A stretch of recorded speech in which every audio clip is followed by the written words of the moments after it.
இன்றைக்கி அரிசி மாவு போண்டாவும் ப்ளஸ் எங்கள் ஏரியா ஸ்டைல் கார சட்னி எப்படி பண்ணுறதுன்னு பார்க்க போகிறோம். ஃபஸ்ட்டு கார சட்னி எப்படி பண்ணலான்னு பார்க்கலாம். இது ரா சட்னி தான், தாளிக்க போகிறதில்ல. அதுக்கு ஃபஸ்ட்டு 1 ஸ்பூன் தனியா, 1/2 ஸ்பூன் ஜீரகம், 20 காஞ்ச மிளகா, 6 பல்லு பூண்டு, 1 வெங்காயம், 1 தக்காளி போட்டு தான் நல்லா மிக்ஸிக்கு அடித்து எடுக்க போகிறோம். இது வந்து தாளிக்க போகிறதில்ல, ராவாக தான் வந்து நம்ம போண்டாக்கு வச்சு சாப்பிட போகிறோம். சப்போஸ் நான் இட்லிக்காக இதை வந்து அரைச்சேன் அப்படின்னா லைட்டாக புளி சேர்த்துப்பேன். ஸோ இட்லிக்கும் நல்லாயிருக்கும், தோசைக்கும் நல்லாயிருக்கும்.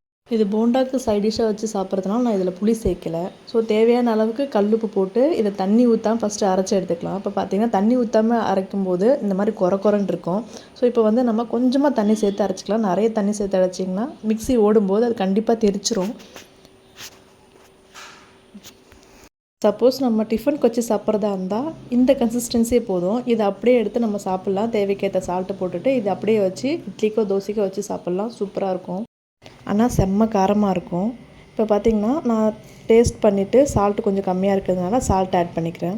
அவ்வளோதான், முடிஞ்சிடுச்சு. இதை நம்ம வந்து ஒரு பவுலில் மாற்றிக்கலாம். இதுக்கு தண்ணியாக இருந்தால் தான் கொஞ்சம் நல்லா இருக்குன்றதுனால நான் கொஞ்சம் தண்ணி ஆட் பண்ணிக்கிறேன்.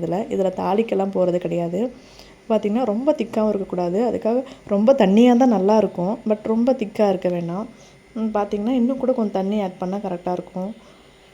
இந்த அளவுக்கு தண்ணி ஆட் பண்ணிவிட்டு அவ்வளோதாங்க. இதை நம்ம போண்டாக்கு வச்சு சாப்பிட்டா சூப்பராக இருக்கும்.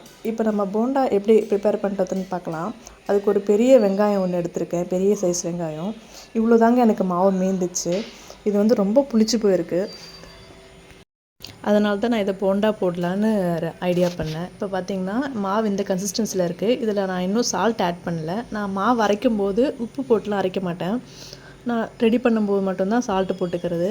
இப்போ வந்து இதில் மைதா மாவு சேர்த்துக்கலாம். மைதா மாவு எவ்வளோ சேர்க்கணுன்னா நம்ம போண்டா கன்சிஸ்டன்சி வர அளவுக்கு நம்ம மைதா மாவு சேர்த்துக்கணும். பாருங்கள், இந்த மாதிரி திக்காக சேர்த்துக்கணும். இப்போ பார்க்க தான் திக்காக இருக்கும், ஆனால் வந்து வெங்காயம்லாம் ஆட் பண்ணால் கொஞ்சம் இலகி கொடுக்கும்.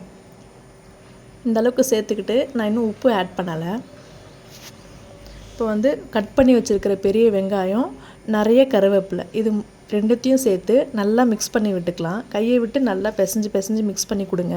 அப்போ அந்த மாவும் லைட்டாக இலகி கொடுக்கும். இப்போ பார்க்க கட்டியாக இருக்குது, ஆனால் அது இலகி கொடுத்துரும் வெங்காயம் ஆட் பண்ணதுமே. இந்த மாதிரி நல்லா பிசைஞ்சு விட்டுக்கோங்க.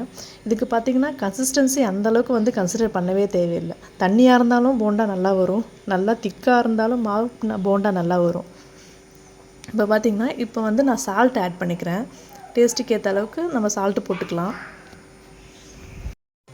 சால்ட்டும் மிக்ஸ் பண்ணிக்கிட்டு நம்ம வந்து நல்லா கலந்து விடலாம். சால்ட்டு, வெங்காயம், கருவேப்பிலை இது எல்லாமே நல்லா மிக்ஸ் ஆகணும். நல்லா மிக்ஸ் ஆகிற அளவுக்கு நீங்கள் நல்லா அழுத்தி பிசைச்சிக்கோங்க மாவை.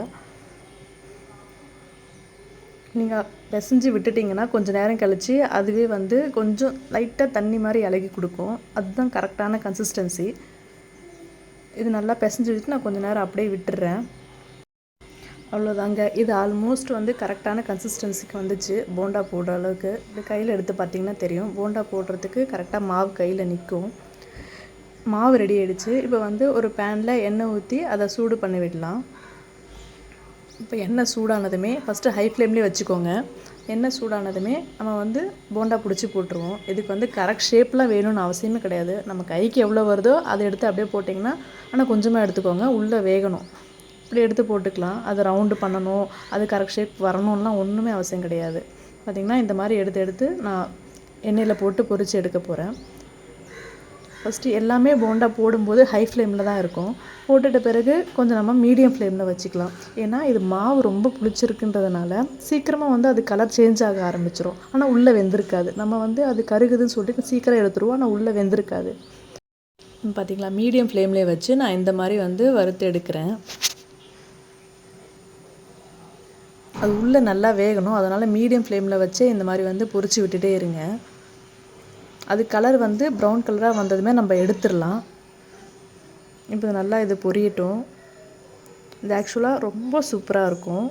டிஃபனுக்கு வச்சு நாங்கள் மோஸ்ட்லி இதை டிஃபனுக்கு தான் வந்து வச்சு சாப்பிடுவோம். ரேர் கேஸ் தான் ஈவினிங் ஸ்நாக்காக சாப்பிட்றது.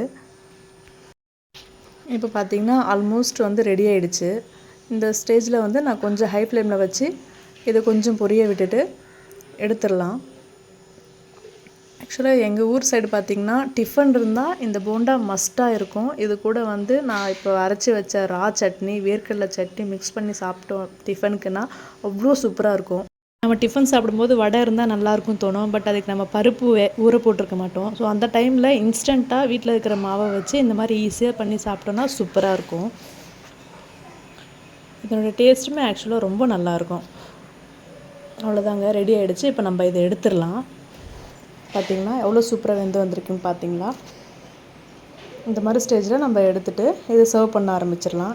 பார்த்திங்கன்னா இதுக்கு வந்து நான் காலையில் தோசை தான் சுட்டிருந்தேன். இப்போது 2 போண்டா ப்ளஸ் ரா சட்னி ப்ளஸ் நம்ம ஸ்டைலில் அரைச்ச வேர்க்கடலை சட்னி ரெசிபி ஆல்ரெடி என் சேனலில் போஸ்ட் பண்ணியிருக்கேன். இது ரெண்டுத்தையும் மிக்ஸ் பண்ணி டிஃபன் சாப்பிட்டோன்னா அவ்வளோ சூப்பராக இருக்கும். மார்னிங் பிரேக்ஃபாஸ்ட் ரொம்ப சாட்டிஸ்ஃபேக்ஷனாக இருக்கும். இது மீந்து போன மாவில் தான் செஞ்சு சாப்பிடணுன்னு அவசியம் இல்லைங்க. நமக்கு எப்போ தோணுதோ அப்போ மாவு கொஞ்சம் எடுத்து போட்டு இந்த மாதிரி சிம்பிளாக பண்ணி சாப்பிட வேண்டியது தான். டேஸ்ட்டு ரொம்ப சூப்பராக இருக்கும். கண்டிப்பாக ட்ரை பண்ணுங்கள்.